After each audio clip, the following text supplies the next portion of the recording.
Os portos de Los Angeles e Long Beach estão entre os mais movimentados do mundo. Milhares de embarcações cruzam essas águas escuras e profundas todos os anos. Mas algumas das histórias mais emocionantes sobre essa região estão sob a superfície. Não é uma farsa. É real. Em 1966, um objeto não identificado que teria emergido do canal Catalina foi filmado se deslocando a 270 km por hora sobre a ilha.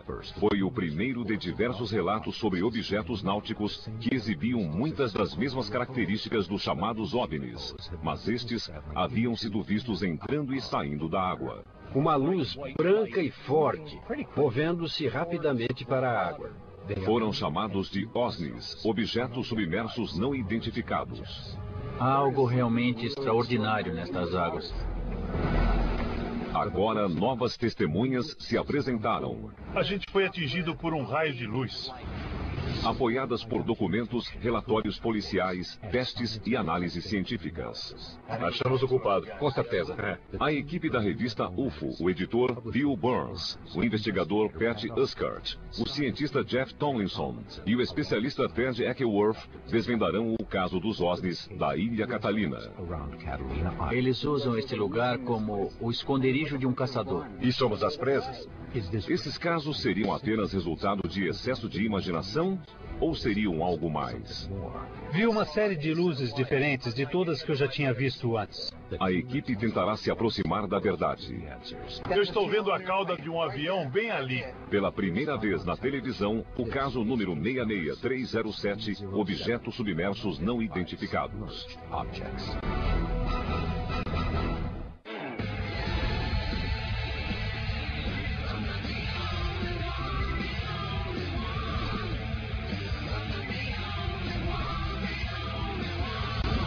Caçadores de OVNIs.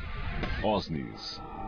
Catalina é uma ilha de 450 quilômetros quadrados a 35 quilômetros do sudoeste de Los Angeles. O canal de Catalina, que separa a ilha da costa, é a principal via de acesso a um dos portos mais movimentados do mundo. Na verdade, são dois portos, o de Los Angeles e o de Long Beach. A ilha parece ser um local paradisíaco, mas o mistério que ronda a região não se encontra acima da superfície, mas abaixo. Vocês estão vendo um objeto voador não identificado. Tudo começou em 15 de abril de 1966, aproximadamente às 9 horas e 45 minutos. Um objeto sem cauda e sem meios visíveis de propulsão foi fotografado sobre a Ilha Catalina a uma velocidade de 200 a 270 km por hora. O filme foi feito por Leland Hanson, um fotógrafo profissional que trabalhou para a Marinha Americana. A nave, um disco prateado, não emitia nenhum som enquanto se deslocava sobre as montanhas. Foi o primeiro registro de um OVNI pairando sobre a ilha e sobre o canal. Mas não seria o último. Sede da equipe. O caso é o seguinte. Acabei de falar com Noah Feliz, piloto particular de 30 anos. Teve um encontro com um objeto submerso não identificado sobre a Ilha Catalina. E daí, bam! O objeto lhe dirigiu uma luz brilhante e desorientou totalmente. Seu avião bateu no que ele disse ser um OVNI e caiu em uma enseada. Você está querendo dizer então que o avião dele caiu como consequência direta do contato com um OSNI? Foi o que o Noah disse. Se a gente achar esse avião, podemos encontrar evidências de OSNIs. Isso mesmo. A Guarda Costeira investigou o caso há 30 anos e encontrou destroços do avião. Mesmo se o encontrarmos, 30 anos depois, o alumínio com certeza estará deteriorado, mas faremos o melhor possível. Certo, então Pat, prepare o equipamento, Ted, você fará a pesquisa. Vou falar com a Feliz e fazer a rota.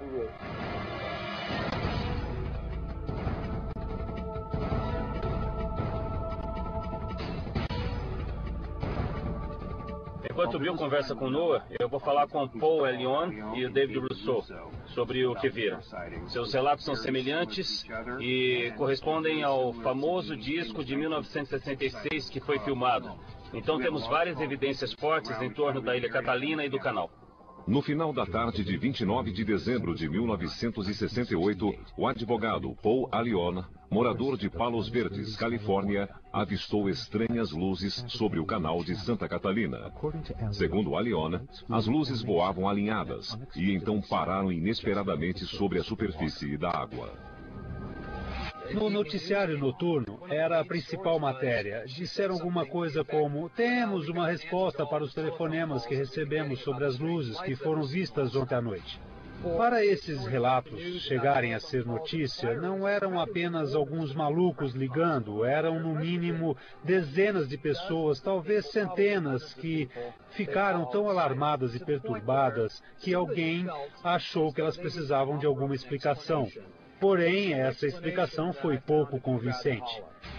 Eles disseram que eram universitários brincando com um balão meteorológico. E o que achou disso?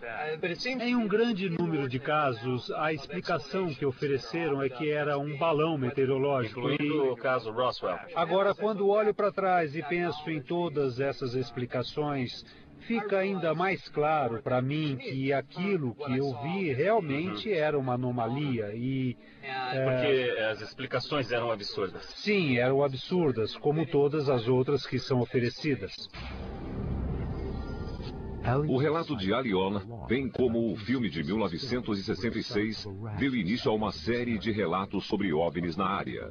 Segundo um jornal de Long Beach, em 23 de janeiro de 1968, o vice-delegado Richard Callan avistou um misterioso objeto flutuante não identificado que tinha luzes nas janelas. E então, o objeto explodiu. De acordo com o jornal, uma luz forte iluminou as águas em torno do objeto, que minutos depois lançou uma série de labaredas para o alto. Outro caso que mobilizou a mídia foi relatado pelo Los Angeles Times em 23 de março de 1977. O sargento Vincent Erup recebeu dezenas de comunicados sobre OVNIs vistos em Sacramento, Salinas, Los Angeles, Orange County e a base da Força Aérea March entre 3h45 e 4 horas da manhã. Segundo o jornal, entre as testemunhas estavam militares da base da Força Aérea e vários policiais de Los Angeles. Uma testemunha, Mark Rogan, que trabalhava no aeroporto de Los Angeles, disse: essas luzes alongadas vieram em alta velocidade da direção da ilha Santa Catalina às 3h30 da manhã. Na minha opinião, elas não eram normais. Um porta-voz da base da Força Aérea confirmou que os objetos haviam sido avistados e afirmou: não houve nenhum teste de foguetes ou mísseis que poderiam explicar as luzes. Os objetos não foram detectados em nenhum radar. Agora eu vou falar com o David Russell sobre a experiência dele. O interessante sobre o relato do David Russell é que, depois de ver o OVNI, ele fez um desenho da nave enquanto os detalhes ainda estavam frescos na memória dele. Quanto mais informações a gente tiver, mais perto estaremos de resolver os mistérios dos OVNIs da Ilha Catalina.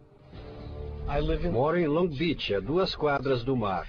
David Russell, um advogado aposentado, diz ter visto luzes brilhantes sobre o canal em 4 de agosto de 2006, enquanto andava pela costa. Por volta das 11h30 da noite, uma luz branca e intensa a oeste, perto de São Pedro, chamou minha atenção. Movia-se em direção à água, a um ângulo muito abrupto, e avançava bem rápido. Chegou até a mais ou menos 1,5 km de onde eu estava, e aquilo parou. Sobre a água? Sobre a água, a uns 5 ou 6 metros da água. O lado menor tinha 3 ou 4 luzes azuis, e o lado maior tinha 6 ou 8 luzes azuis.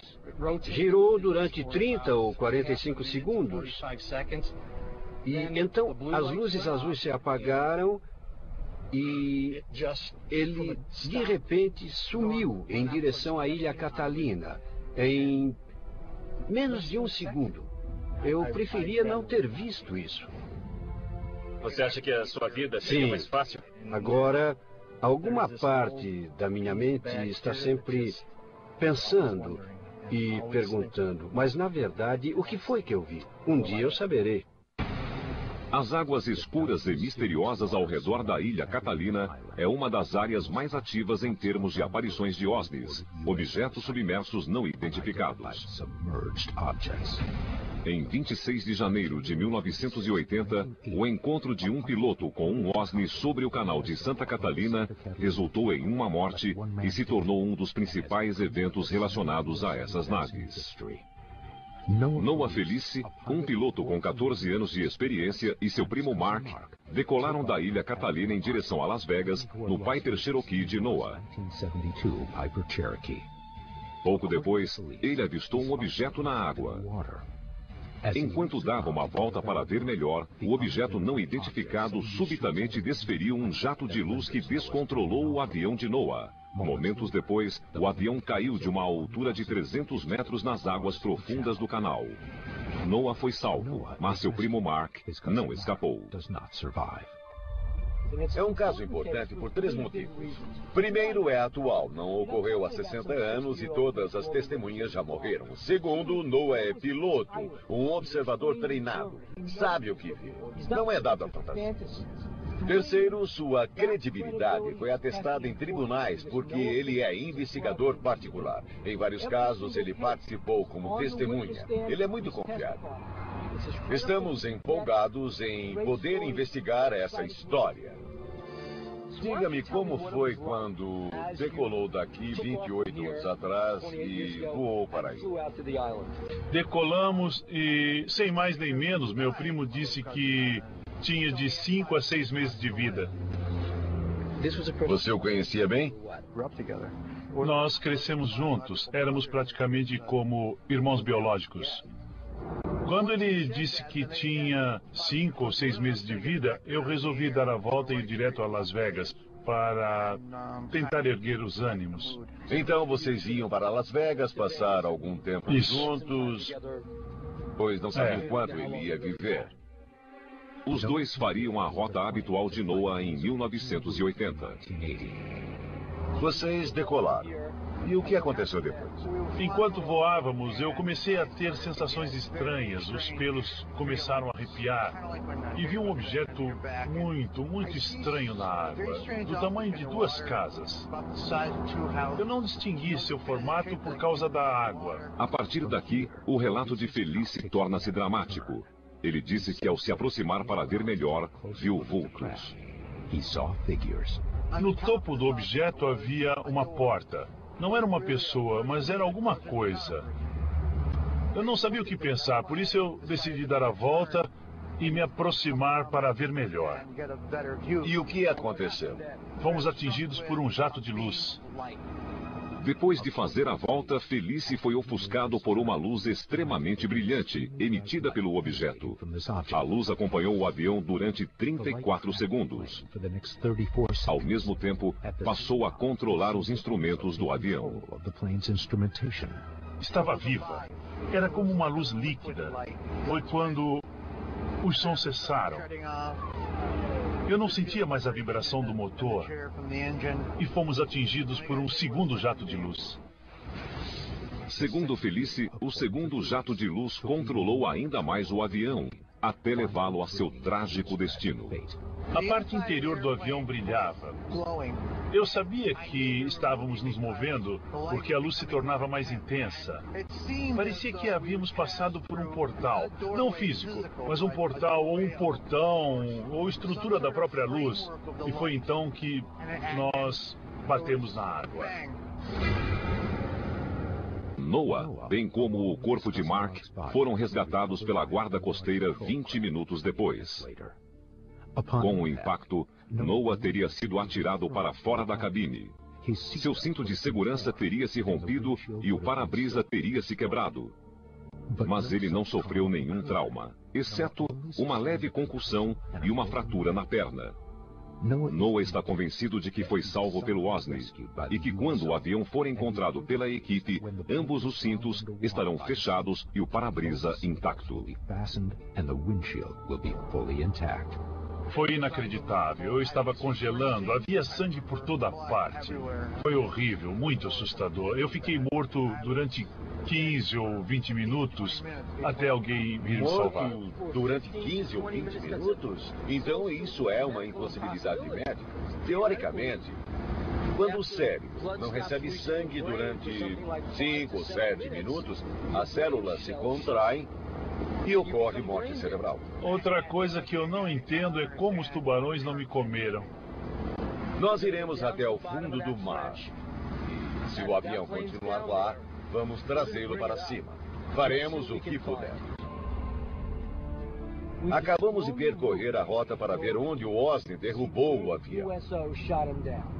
Agora cabe a Pat encontrar os destroços.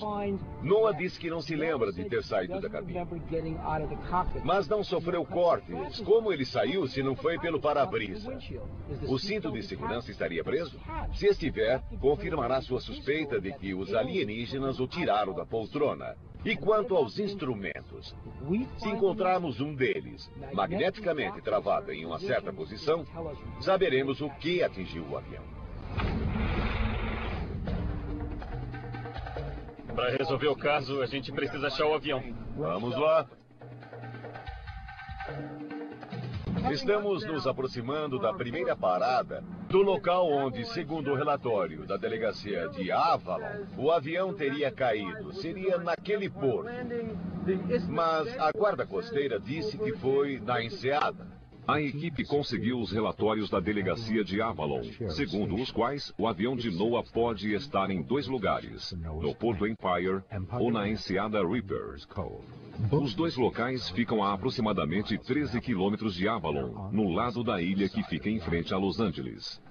A equipe se dirige para o primeiro local, o porto, cuja profundidade é de 18 metros. Falta muito? 12 metros. 12 metros? É. A equipe está baixando na água um sonar lateral que acompanhará o barco. Esse aparelho reflete as ondas de rádio do fundo do canal e envia um sinal a um computador a bordo que transforma o som em imagem. Os operadores de sonar da Aqua Survey uniram-se à equipe. Como seria o alvo? O que devo procurar na tela?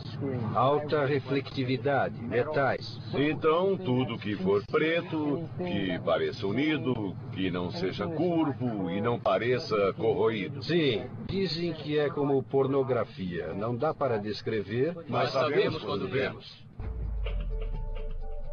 A equipe chega ao Porto Empire. Já estamos na área, no nosso alvo? estamos sobre ela. A equipe da Aqua Survey começa a examinar a área ao longo de linhas paralelas. Cada uma leva cerca de 30 minutos para ser percorrida. Segundo o relatório da delegacia, o avião deve estar sobre uma dessas linhas. O que é isso? Gary, estamos perto do local? Estamos perto, podem começar a procurar. Acabamos de passar por alguns escombros. É, mas esses escombros são apenas algas. O que apareceu no sonar é uma espécie de alga de crescimento rápido, comum na costa do Pacífico. A densidade das algas provocou um resultado falso. Será que é um avião? Eu acho que não. Pat? Não parecia um avião mesmo. Negativo. A equipe confirmou que o avião não está neste local e se dirige para a segunda possível localização, a enseada Reaper, 7 quilômetros a leste. Eu acho que é importante seguir a rota a 7 quilômetros a leste do Istmo. E tenho certeza de que nós conseguiremos encontrar o avião no percurso. Eu quero aquele avião.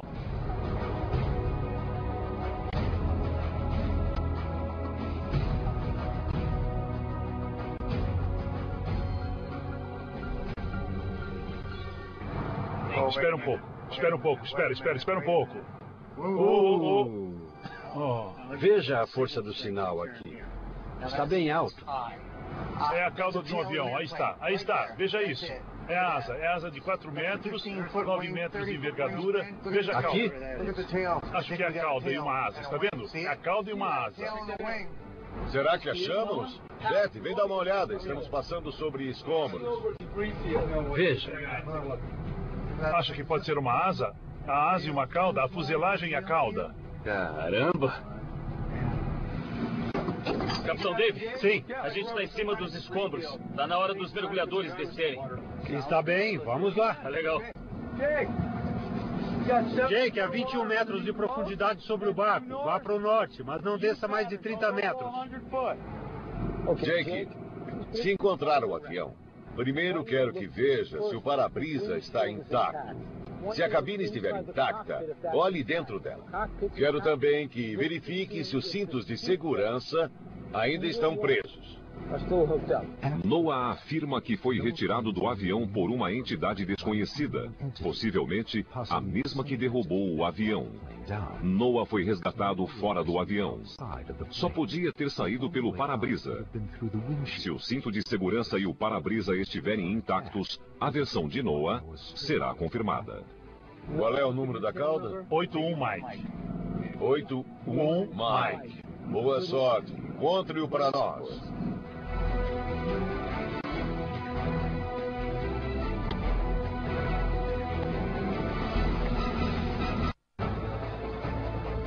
Em janeiro de 1980, um objeto submerso não identificado lançou um jato de luz sobre o avião do piloto Noah Felice, derrubando-o no canal de Catalina.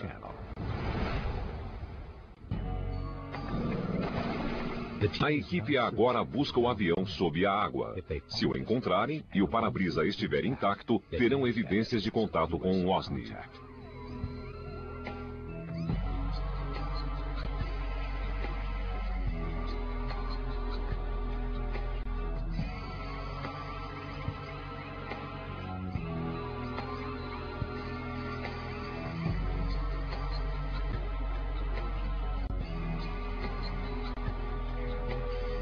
E aí, teve sorte?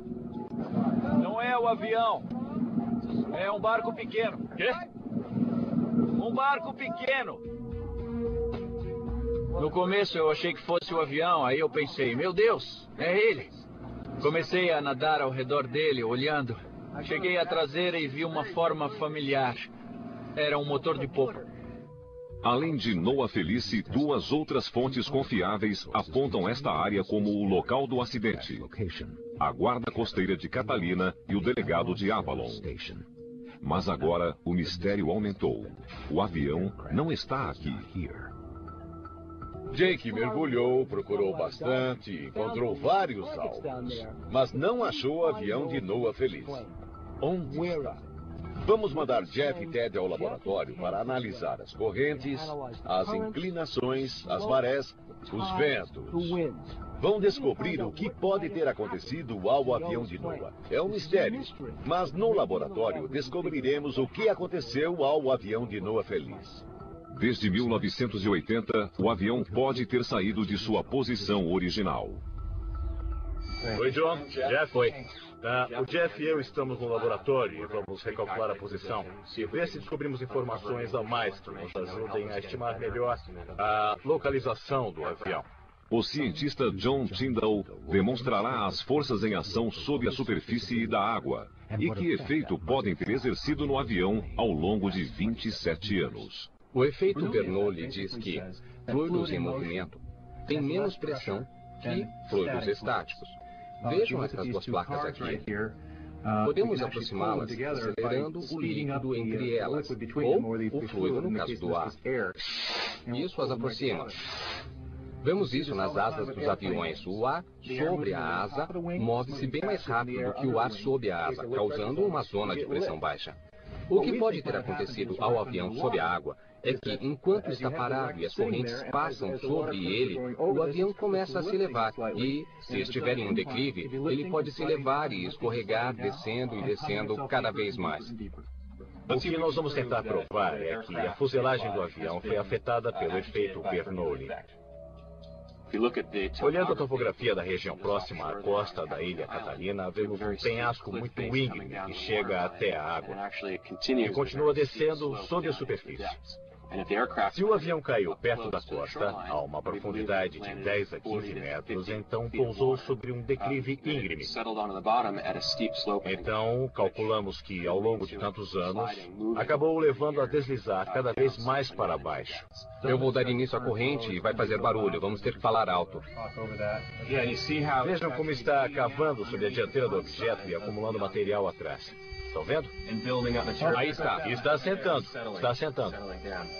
Quando a água corre em direção ao objeto, o solo oceânico é afastado, permitindo que o objeto desça cada vez mais. No primeiro mergulho ainda não sabíamos como esse declive era profundo. Para determinar o local do avião após quase 30 anos de deslocamento, Ted usa a pista de decolagem de Catalina como guia. Nesta escala, a pista de decolagem tem quase 3 centímetros de extensão e esse contorno de 50 centímetros equivale a 18 metros de profundidade a mais. O deslocamento causado pela corrente e a inclinação do solo oceânico nessa região fizeram com que o avião caísse cada vez mais. É o efeito chamado movimento de massa. O movimento de massa ocorre quando pedras, terra, escombros desmoronam atraídos pela gravidade. Por isso acontecem deslizamentos, também no caso de material subaquático. No caso de Catalina, temos vários fatores que podem exacerbar esse efeito. A equipe acha que a umidade do solo, a falta de coesão da areia e o ângulo do declive causaram o desaparecimento do avião. As pedras grandes já estão rolando para baixo, estão vendo?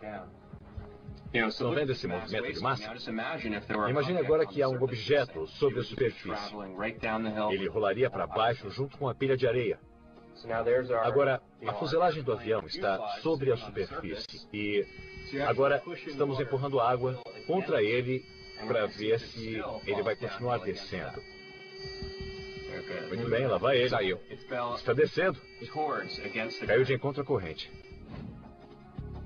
Com a relação entre a gravidade e o efeito de coesão dos grânulos, podemos ver que em um curto período de tempo, o objeto se moveu rapidamente. Em um período longo, 30 anos, o objeto pode ter ido para bem longe.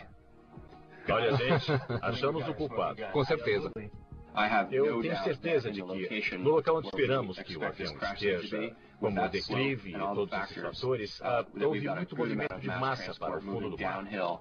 Mas, com base nesse experimento, nós acabamos sabendo que o avião está mais longe da costa. É isso aí. Vamos montar uma outra grande busca ainda mais longe. A equipe se aprofunda nas misteriosas águas da Ilha Catalina. Mas o que encontram apenas aprofunda o mistério. Quantos aviões será que afundaram aqui?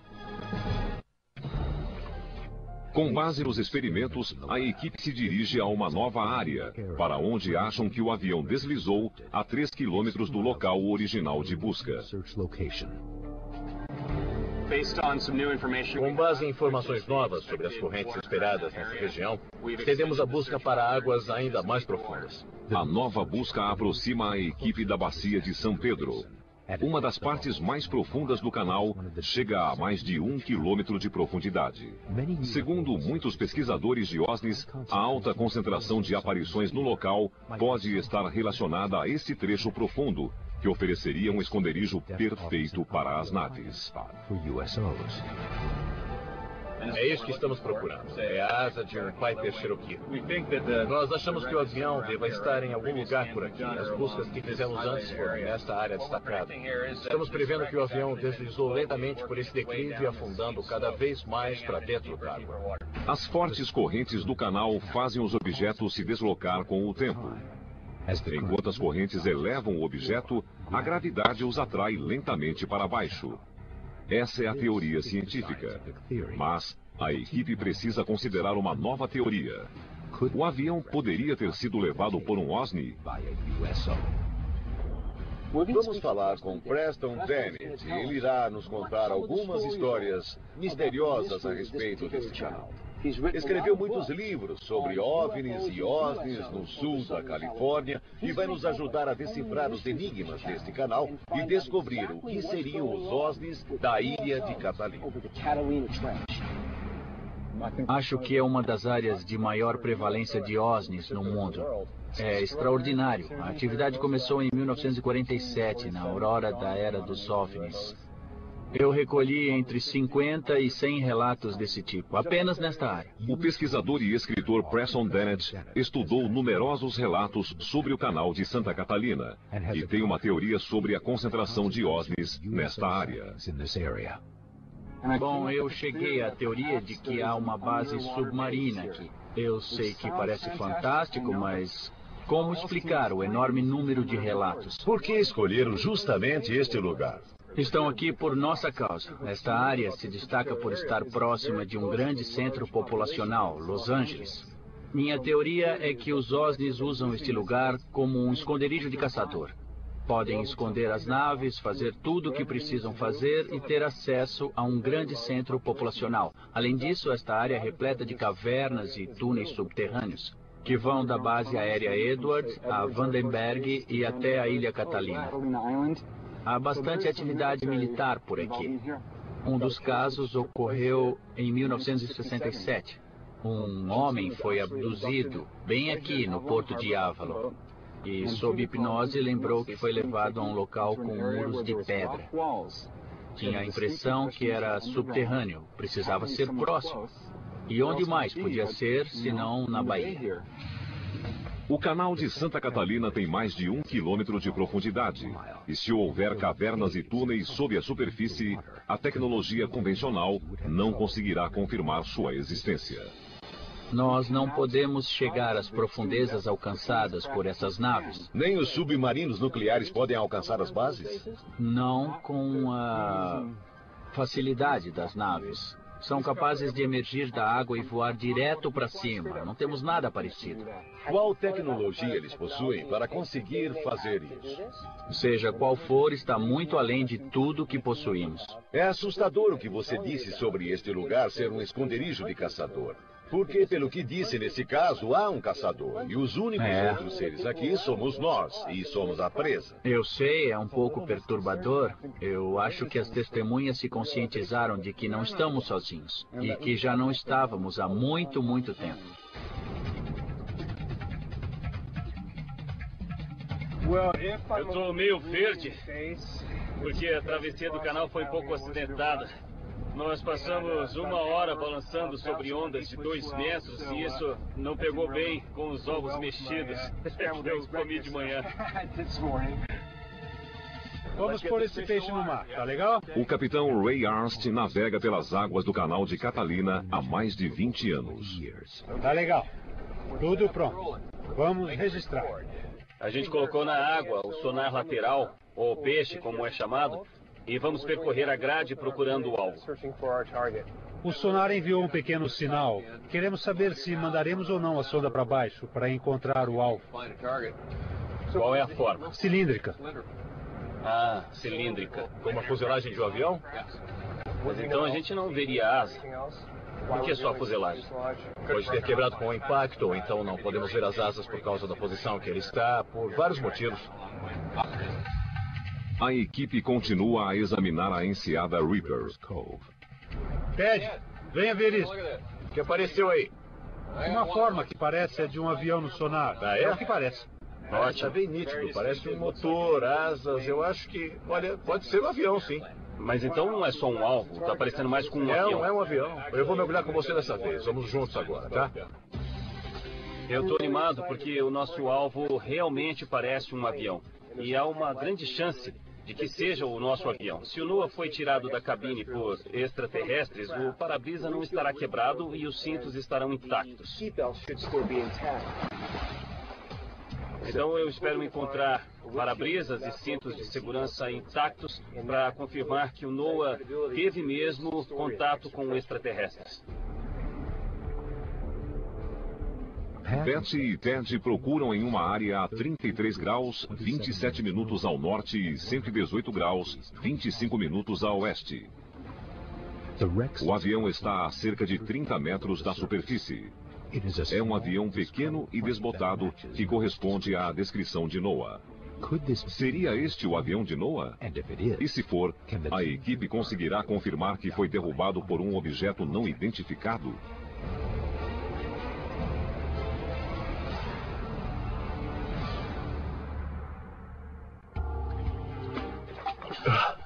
Bom, era um avião, mas não era um Cherokee. Como sabe? Por causa da porta de carga a bombordo. Acho que era um Viper Warrior, o próximo da linha. O Cherokee não tem porta de carga. Ah, droga. Noah tinha um Piper Cherokee, um avião baixo de 4 lugares. O avião encontrado é maior e tem uma porta de carregamento a bombordo, ausente no Cherokee.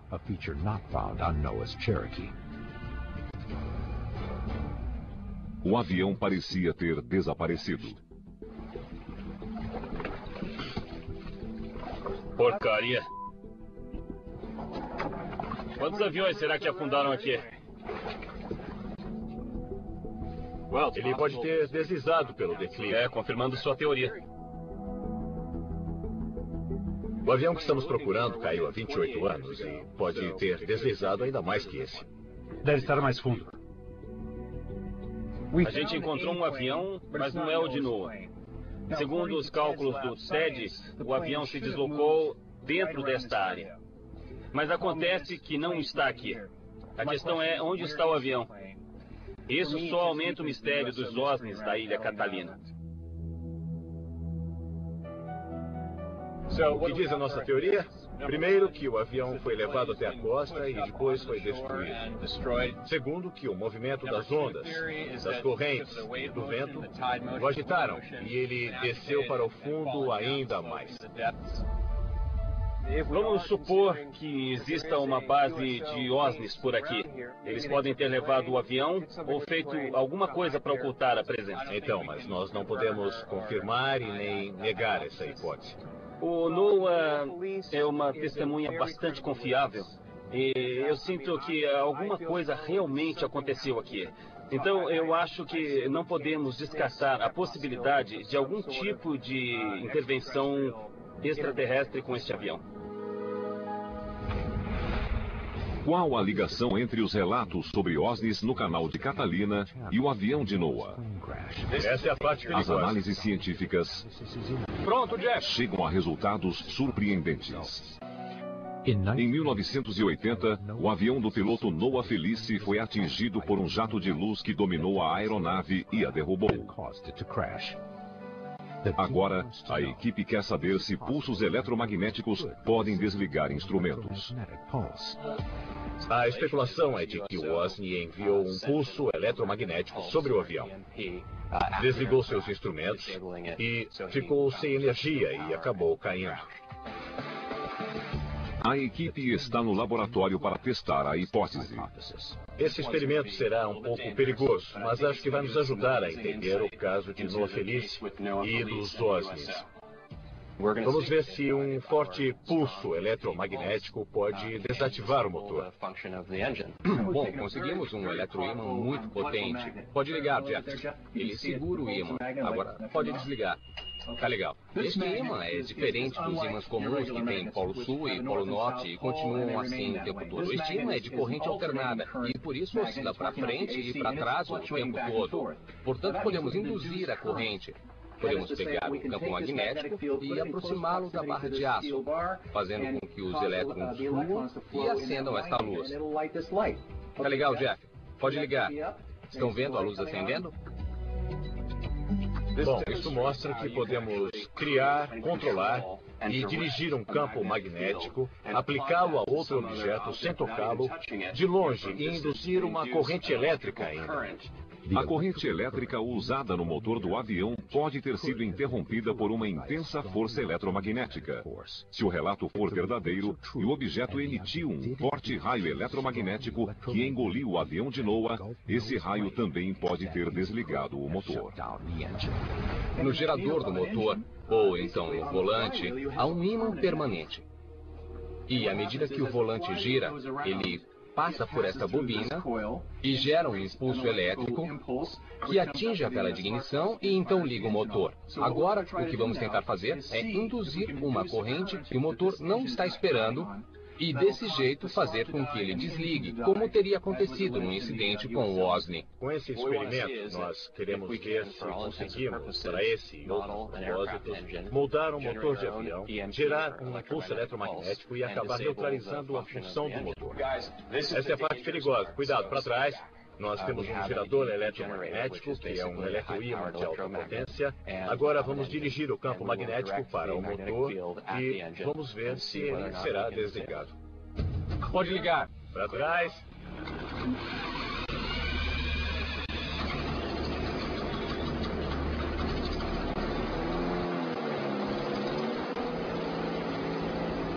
Pronto, Jeff. Tá no máximo.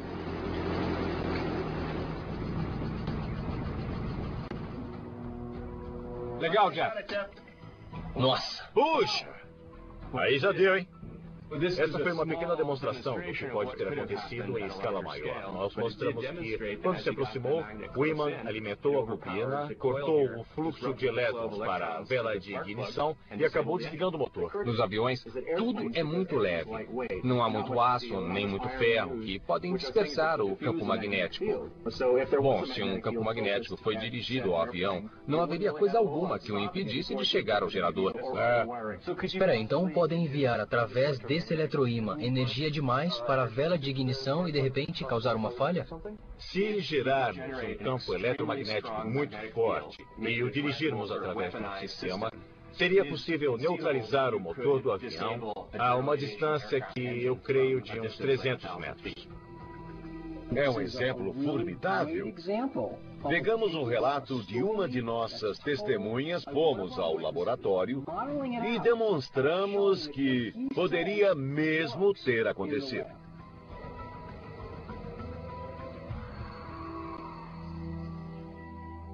Sede da equipe. Eu acho que essa área é um foco de atividades com base apenas no relato de uma testemunha confiável. Olha, a maioria das evidências são incidentais, são testemunhos e relatos, e sem encontrar o avião, não teremos as evidências científicas que podemos usar para chegar a uma conclusão decisiva. E quanto à teoria de Preston Bennett, de que o Osni levou o avião, pois haveria indícios do objeto nele? Se a gente acreditar que eles realmente participaram do acidente do Noah, a gente não pode negar a possibilidade de que também fizeram alguma coisa com um avião. Segundo a ciência, a existência dos OSNIs é possível. Entrevistamos testemunhas muito confiáveis. Seus relatos são assustadores. Temos documentos que remontam a Cristóvão Colombo. E, desde essa época, até telefonemas recentes a delegacias de pessoas que viram OSNIs. Associando tudo isso, parece que os OSNIs realmente existem. Acredito que são reais, acredito que estão aqui, acredito que estão entre nós e que já estavam há milhares de anos.